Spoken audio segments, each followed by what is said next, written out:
Welcome to our channel crazy craft. இந்த வீடியோவில் நம்ம பார்க்க போகிறது மகா சிவராத்திரி ஸ்பெஷல் தான். மகா சிவராத்திரி இந்த மாதம் பிப்ரவரி 15ஆம் தேதி ஞாயிற்றுக்கிழமை வருது. அன்று இரவு முழுவதும் கண் விழித்து நாம் சிவனை வழிபடுறதால என்ன மாதிரி நமக்கு பலன்கள் கிடைக்கும் அப்படின்னு சொல்லிட்டு தான் இந்த வீடியோவில் பார்க்குறோம். ஸோ முதல்ல நம்ம தேவர்கள்லாம் எப்படி அந்த பலன்கள்லாம் அடைஞ்சிருக்காங்கன்னு பார்க்கலாம். பிரளய காலத்தில் உலகம் முற்றிலுமாக அழியாமல் இருக்க இந்த அகிலத்தின் அன்னையான அகிலாண்டேஸ்வரி ஈசனை மகா சிவராத்திரி அன்னைக்கு தான் 4 ஜாமத்துலேயும் பூஜை செஞ்சுருக்காங்க. அது மட்டும் இல்லாமல் முருகப்பெருமான், சூரியன், இந்திரன், யமன், அக்னி, குபேரர் போன்ற எல்லாருமே மகா சிவராத்திரி அன்னைக்கு பூஜை செஞ்சுருக்காங்க. பிரம்மதேவரும் மகா சிவராத்திரி அன்னைக்கு விரதம் இருந்து சிவபெருமானை வழிபாடு செஞ்சு சரஸ்வதி தேவியை மனைவியை அடைஞ்சிருக்கார்.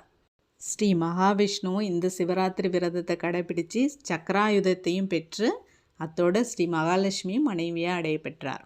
மகா சிவராத்திரி அன்னைக்கு இரவில் உலகில் உள்ள எல்லா லிங்கங்களிலும் சிவன் தோன்றுவார் அப்படிங்கிறது ஐதீகம் இருக்குது. அதனால் மகா சிவராத்திரி தினத்தில் 4 கால பூஜைகள், அபிஷேகங்கள், ஆராதனைகள் எல்லாத்துலேயுமே கலந்து கொண்டு இறைவனை வழிபட வேண்டும். முதல் ஜாமம் அப்படிங்கிறது பிப்ரவரி 15ஆம் தேதி மாலை 6:15 இரவு 9:25 வரைக்கும் இருக்கும். இந்த நேரத்தில் சிவனுக்கு பஞ்சகவ்ய அபிஷேகம், சந்தனப்பூச்சு, வில்வம், தாமரை எல்லாம் அர்ச்சனை பண்ணுவாங்க.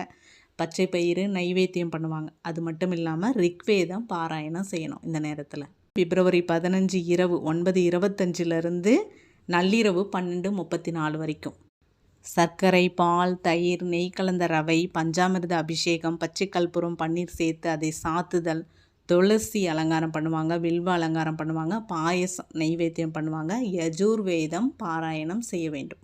3வது ஜாமம் பிப்ரவரி 15 நள்ளிரவு 12:34 அதிகாலை 3:44 வரைக்கும்.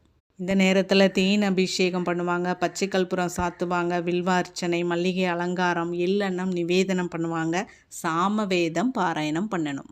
4வது ஜாமம் பிப்ரவரி 16 அதிகாலை 3:44 முதல் காலை 6:54 வரை. அப்போ கரும்புச்சாறு அபிஷேகம் பண்ணுவாங்க, நந்தியவட்டம்லாம் அர்ச்சனை பண்ணுவாங்க, அதர்வண வேதம் கண்டிப்பாக படிக்கணும். எல்லாரும் மகா சிவராத்திரி அன்னைக்கு இறைவனை பிரார்த்திப்போம். நன்றி.